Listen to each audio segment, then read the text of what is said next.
figurines au programme de cette interview avec une personne que j'ai l'habitude de retrouver régulièrement, car c'est un vrai coup de cœur depuis quelques temps, depuis quelques années maintenant pour un jeu de figurines que je trouve moi tout simplement somptueux et des figurines à peindre.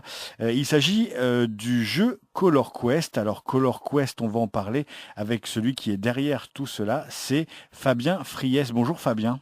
Bonjour Xavier. Ça fait plusieurs fois qu'on se retrouve à parler de jeux de figurines ensemble. À chaque fois, on en parle 20 minutes avant et 20 minutes après parce qu'il y a tellement de choses à dire que le- que c'est toujours agréable d'en parler avec vous.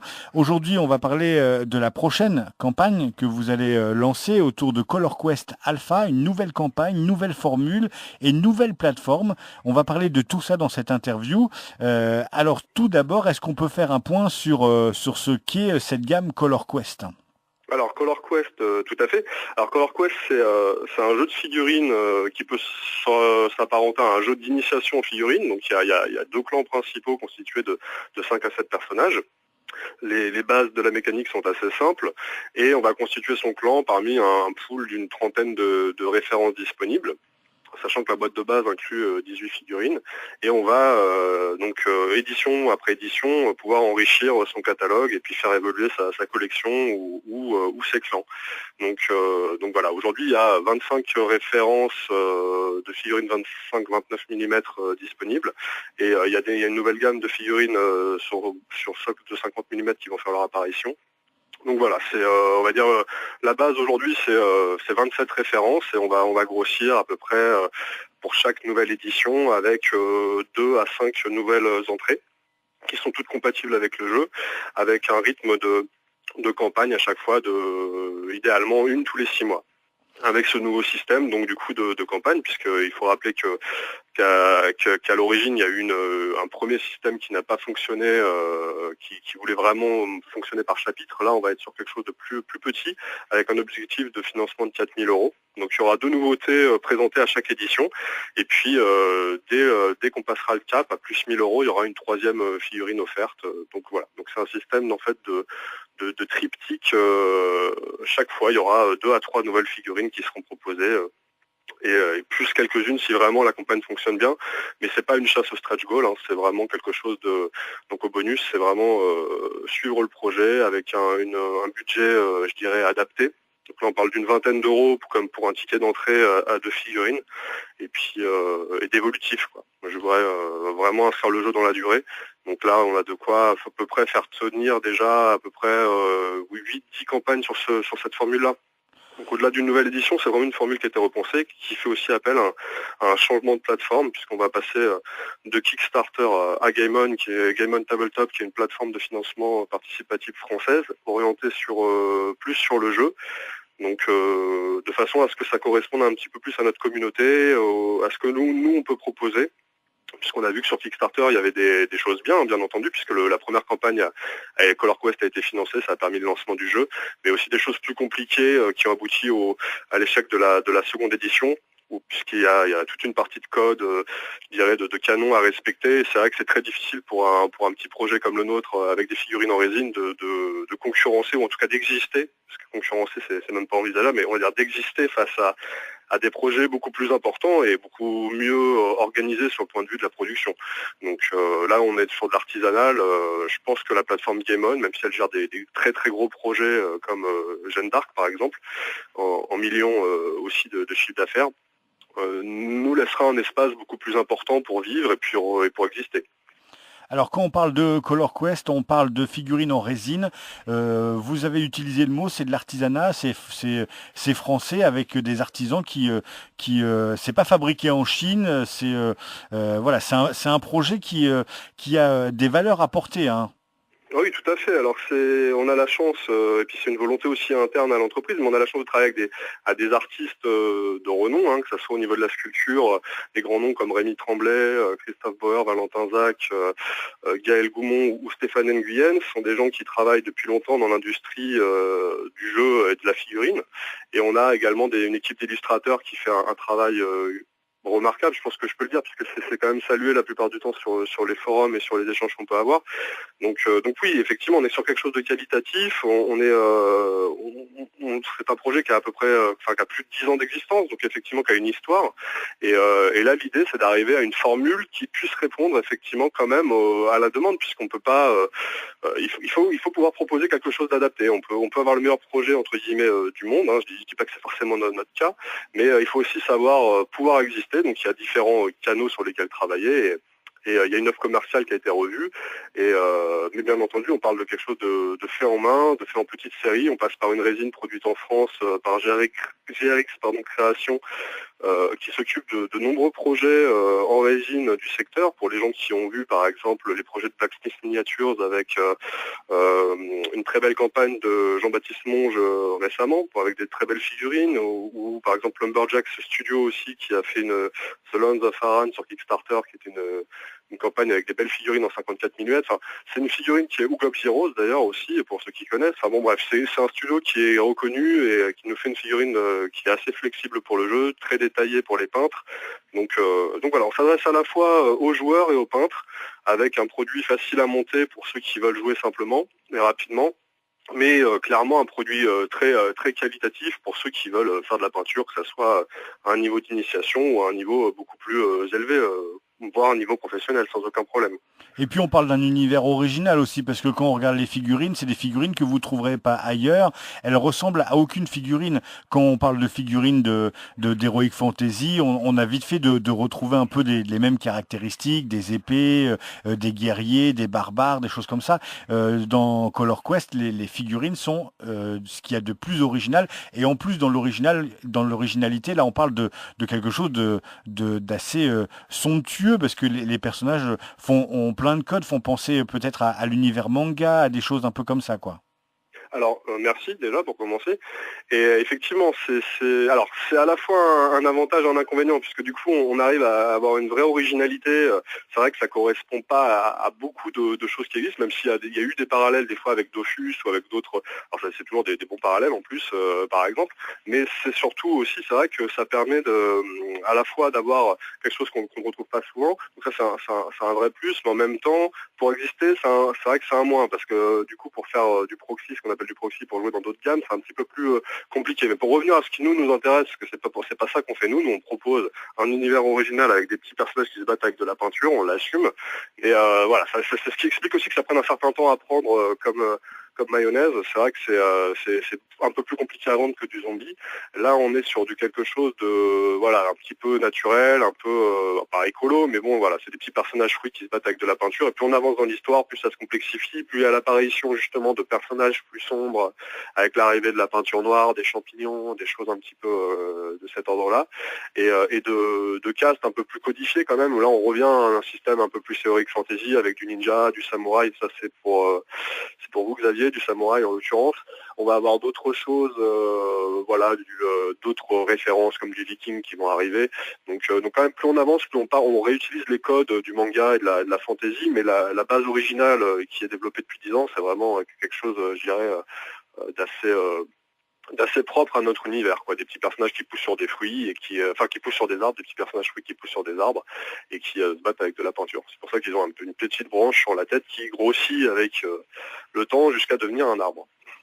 Une nouvelle campagne qui débutera donc le 15 mai sur une nouvelle plateforme. On peut peut-être toucher deux mots de cette plateforme, Game on Tabletop, qui est une plateforme française. Derrière, on retrouve ceux qui appellent les hommes en noir de Black Book Edition en partie, et qui est spécialisée. C'est une plateforme qui est spécialisée dans le jeu, pas comme Kickstarter ou Ulule qui brasse plein d'autres projets en vrac, on pourrait dire, hein. Disons, alors déjà, on va dire entre Kickstarter et Ulule, c'est vrai qu'il y a déjà une première différence en termes de volume, mais effectivement, là on est sur quelque chose de très spécialisé, puisque j'ai expérimenté les deux, que ce soit Kickstarter ou Ulule, et maintenant les trois avec Game On. Game On, c'est plus spécialisé dans le jeu, et pour parler, je dirais, d'un point de vue un peu plus technique, c'est vrai qu'il y a une vraie gestion adaptée, je dirais, des catalogues de produits. Alors pour des projets comme le nôtre, où il y a effectivement un jeu, plus des extensions, plus une gamme de 30 figurines qui va s'enrichir, il est apparu que ça devenait un petit peu compliqué à gérer sur Kickstarter, en tout cas pour ceux qui ne connaissent pas forcément le jeu et les figurines, en tout cas, et puis pas forcément le système de Kickstarter. Donc on a préféré, c'est une des raisons qui nous a fait passer aussi par Game On, parce qu'on veut quelque chose de simple, on veut que n'importe qui entende parler du projet et qui soit tenté par le fait d'y souscrire, puisse le faire simplement. Donc ça c'est très bien géré, c'est très clair, avec un système de boutique intégré. Et après, il y a tout un suivi, je dirais, de l'entreprise, de l'échange. Moi, mon contact, donc c'est Laura Hoffman chez Game On. On échange au moins de façon hebdomadaire. Elle connaît tout à fait la situation de l'entreprise, nos projets. Donc c'est un travail, je dirais, main dans la main. Et ça change vraiment puisque nous, on veut s'inscrire dans la durée. Hein. On n'est pas juste là pour faire une campagne et puis s'en aller. On veut proposer quelque chose de, je dirais, d'évolutif et qui perdure dans le temps, mais aussi quelque chose qui corresponde à ce qu'on peut faire. Et c'est vrai que moi, ce que je trouve le vrai plus de Game On, c'est qu'il y a une adaptation, on s'adapte à la dimension de l'entreprise et de ses projets. Donc on a vraiment pris le temps de travailler tout ça, et on va proposer quelque chose de différent et de bien structuré pour mai. Avant donc de parler de cette campagne, je rappelle qu'il débutera le mardi 15 mai, qui durera environ 24 jours. Est-ce qu'on peut toucher aussi 2 mots sur l'artbook dont on avait parlé dans une précédente interview?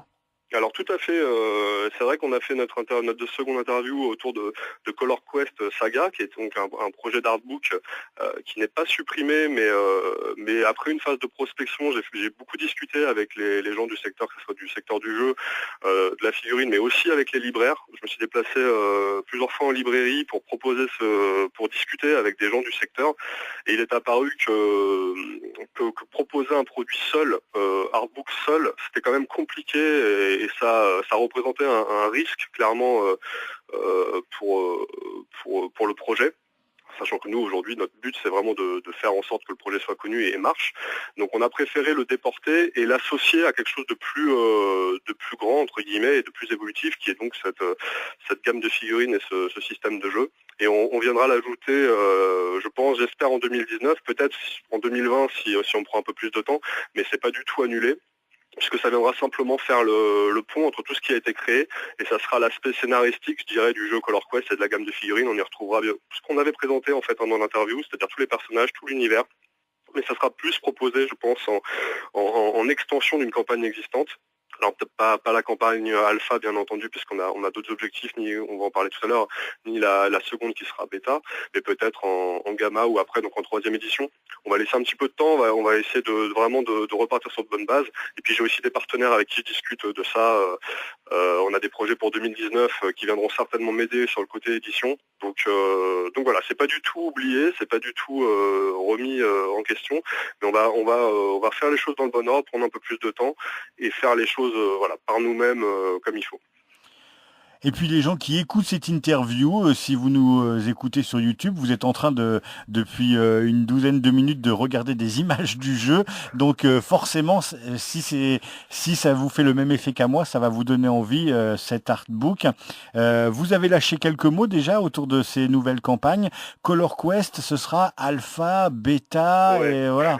On va commencer par alpha alors. Alors, on va commencer par Alpha. On notera au passage que c'est pas anodin. On avait l'artbook qui avait comme nom de code Saga, même si Saga n'est pas dans l'alphabet grec. Mais je respecte, j'ai essayé de trouver quelque chose qui reste phonétique et d'accrocheur. On notera quand même une petite référence pour ceux qui aiment Senseiya, les Chevaliers du Zodiac, aux Guerriers d'Odin. C'était un petit clin d'œil au passage, mais je voulais quelque chose qui soit simple au niveau, je dirais, auditif et qu'on retienne facilement et qui casse aussi l'une des problématiques qu'on a eues avec l'échec de la saison 2 de Color Quest, qui était ce système de 1, 2, 3, 4, qui sous-entend quand on arrive en 2, par exemple, qu'on a loupé le 1. Donc je voulais à la fois quelque chose qui puisse être, qui puisse évoluer, mais qui soit pas restrictif. Donc je suis parti sur le système des lettres grecques. Donc la première, bien entendu, Color Quest Alpha, qui signe cette nouvelle formule.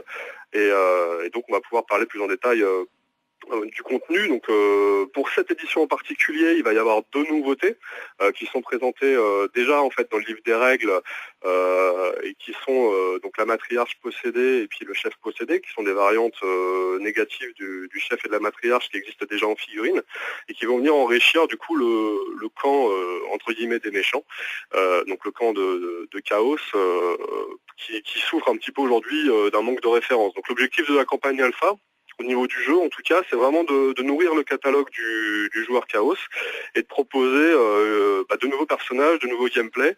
On aura également l'accès à une nouvelle gamme de figurines qui avait été proposée en fin de saison 1, donc des figurines 50 mm qui sont des monstres. Donc on en aura 3. Le colosse domestiqué, le colosse sauvage, un pour chaque camp. Donc, et puis on aura en plus un basilic de peinture dont certains ont déjà commencé à un petit peu à faire des parallèles avec Harry Potter et la Chambre des Secrets, donc ça fait plaisir comme type de parallèle. Un serpent qui sort du sol comme ça, qui est une invocation de peinture noire. Donc des belles figurines. Et puis bien entendu, si on dépasse notre seuil de financement, donc là on ajoutera quelques références en plus. Mais encore une fois, c'est pas une chasse au bonus. Le seuil qu'on demande, c'est pour partir en production. Et ça, alors ça c'est je peux parler un petit peu du premier puisqu'il est annoncé 1 000 € après le financement. Donc c'est clairement un objet, notre volonté, c'est de le proposer aux gens, d'y arriver de façon réaliste. Donc ça sera l'élu niveau 2, puisque le niveau 1 est proposé dans la figurine élu niveau 1 est proposée dans la boîte de base, donc il s'agit d'un héros. Et puis après on aura encore de nouvelles entrées pour le camp Chaos, pour des invocations notamment, pour pouvoir enrichir encore une fois son clan. Donc à la fin de la campagne Color Quest Alpha, le camp Chaos sera stabilisé par rapport au camp Gaïa, donc les gentils, qui lui avait beaucoup plus de références, mais ça c'était dû à l'historique de Color Quest et notamment du premier jeu, Pen Brawl, qui ne faisait apparaître que des gentils. Donc c'est ce qui explique qu'aujourd'hui on a à peu près deux gentils pour un méchant dans le jeu, quoi. Et donc ce sera stabilisé. Ça se stabilise, c'est-à-dire que le jeu clairement se joue bien aujourd'hui, mais en termes d'évolution du gameplay et de constitution de l'équipe, qui est un vrai paramètre du jeu, puisqu'on commence le jeu par constituer et par recruter. C'est vrai qu'aujourd'hui le camp Chaos, dans le jeu de base en tout cas, n'a pas beaucoup de possibilités. Donc à partir de la saison 2, là on aura beaucoup plus d'entrées, il y aura des nouveaux champions, il y aura des nouveaux héros. Alors les nouveaux héros c'est plutôt pour la saison bêta qui arrivera, parce que ça demande des investissements un peu plus conséquents. Mais en tout cas il y aura des nouveaux champions et des nouvelles troupes qui vont arriver et des nouvelles invocations également. Et concrètement, vous savez déjà combien de campagnes après Alpha et Bêta vous allez proposer ? Oui, j'ai effectivement, mais j'évite trop d'en parler parce que on va pas mettre la charrue avant les bœufs, mais on va Non, mais c'est pour savoir si vous, c'est pour bien signifier aux gens qui nous écoutent que vous allez pas, vous leur proposez pas quelque chose avec une inconnue derrière. Vous, bien pensé. Alors si je prends 30 secondes pour faire un parallèle quand on parle de nouvelles formules, Color Quest saison 1 et 2, donc qui était le projet original, était prévu pour 4 saisons, qui faisait le lien entre les 2 jeux existants, qui étaient donc Pen Brawl, le premier, et Dark Threat, qui correspondait à la fin du jeu. Donc Color Quest s'inscrivait entre ces 2 jeux-là, il y avait 4 saisons de prévues. Là aujourd'hui, Color Quest, cette nouvelle formule, va intégrer en fait l'arc final de Dark Threat, donc ça sera beaucoup plus complet en termes de, je dirais, d'évolution. Donc je ne peux pas aller jusqu'au bout, mais comme je disais tout à l'heure, on va dire qu'il y a à minima 8 campagnes. Et après, le chiffre précis est difficile à donner parce que ça dépend vraiment en fait du succès.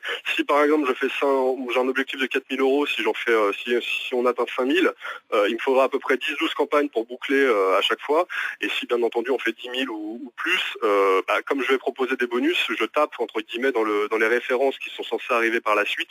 Donc forcément, ça va restreindre le nombre de campagnes. Mais dans tous les cas, les joueurs vont s'y retrouver et les peintres aussi, puisque le contenu sera présent.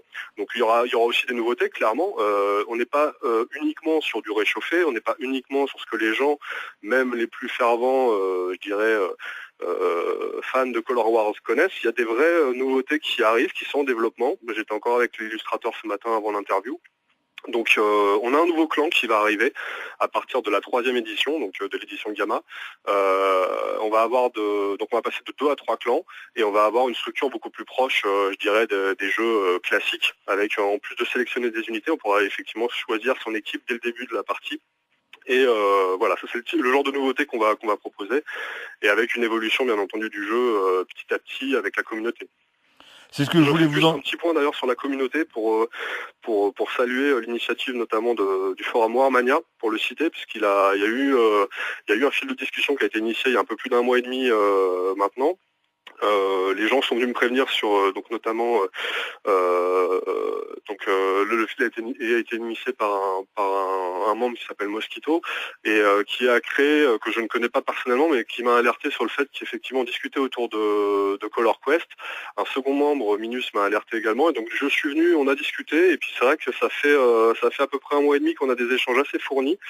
Ça m'a permis de rencontrer des gens, je voudrais quand même citer notamment Alias, un membre très actif, qui m'a permis avec qui j'échange quasiment quotidiennement sur le back-office et le contenu de l'offre, pour être tout à fait technique. Et clairement, ça a quand même beaucoup fait évoluer les choses. Ça a fait qu'on a des prix qui sont beaucoup plus incisifs, on a des offres qui sont bien construites.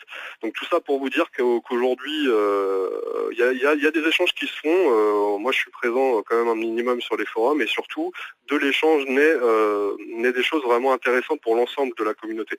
Donc on parle pas, je passe pas du kit au double, hein. L'idée c'est pas de juste diminuer des prix pour diminuer des prix, mais en fonction, en refaisant les offres, en revoyant certains packs, en améliorant, en mettant l'accent sur telle ou telle chose, on arrive à quelque chose qui est beaucoup plus compréhensible en fait pour les gens qui ne sont pas initiés. Et ça fait aussi partie d'une des différences de cette nouvelle formule par rapport aux 2 premières campagnes Color Quest qu'on connaît déjà. C'est ce que je voulais vous entendre dire, parce que avant de préparer l'interview, on discute hors antenne, on parle de l'actualité du jeu, du monde de la figurine, et on sait bien que il y a plein de choses qui sont proposées. Il y a des énormes projets. On a cité Joan of Arc, mais on pourrait très bien citer Conan ou Batman ou Mythic Battle, des choses comme ça. Et puis il y a d'autres choses qui devraient bien marcher et puis qui marchent moins bien. On pourrait citer Funforge. Par exemple, avec un des jeux ou Confrontation, qui actuellement, au moment où on fait cette interview, sur laquelle on peut participer. Et puis moi, ce que je voulais vous entendre dire, c'est que vous, à votre échelle, parce que vous n'êtes pas Mythic Game ou Sans Détour, vous proposez quelque chose de qualité, et c'est réfléchi, et c'est surtout, ça s'adresse aussi à des gens qui auraient peut-être peur de franchir le pas et de se dire un jeu de figurines, oui, mais là il y a quelque chose de vraiment bien dans Color Quest qui mérite qu'on s'intéresse à ce jeu. Alors là, il y a plusieurs choses qui sont intéressantes dans ce qu'on vient de dire. Alors déjà sur les sociétés dont on parle, ce sont des gens, moi, alors pas tous, mais pour la plupart que je connais, on a suivi, ils ont une histoire eux aussi. Alors ils sont beaucoup plus gros aujourd'hui, mais ils sont aussi partis de quelque part. Mais effectivement, aujourd'hui, on propose pas du tout les mêmes produits, on n'est pas du tout sur les mêmes canons. Donc moi, je me suis recentré en discutant justement avec ma communauté, en y allant de façon concentrique avec les gens qui sont déjà là depuis longtemps, puis les gens qui nous ont rejoints, puis les nouveaux maintenant qui voudraient arriver, pour définir une nouvelle offre. C'est ce qui m'a amené aussi à changer de plateforme, on en parlait tout à l'heure, puisque j'ai effectué différents sondages. Donc on s'est concerté, et effectivement aujourd'hui, moi mon but n'est pas de vendre du Color Quest à des gens qui font de la chasse, je dirais, uniquement au stretch goal ou à la bonne affaire. C'est vraiment de vendre du Color Quest et d'échanger avec des gens qui aiment cet univers et qui ont envie de le faire, d'y jouer, de le pratiquer tout simplement, ou de peindre les figurines. Donc je cherche effectivement surtout à stabiliser le projet avec une communauté fiable et forte. Après, c'est clair que c'est un jeu qui est ouvert à l'initiation de par sa formule, de par son thème. Vous avez un enfant de 8 ans, vous pouvez le faire jouer. Vous avez un enfant de 6 ans, vous voulez le mettre à l'initiation sur la peinture, vous prenez une figurine de mini-golem. Moi, je l'ai testé en speed painting lors d'un concours de peinture en octobre dernier. Enfin, je veux dire, n'importe qui peut peindre, hein. Même presque un enfant de 4 ans, j'ai envie de dire, sur des modèles comme ça.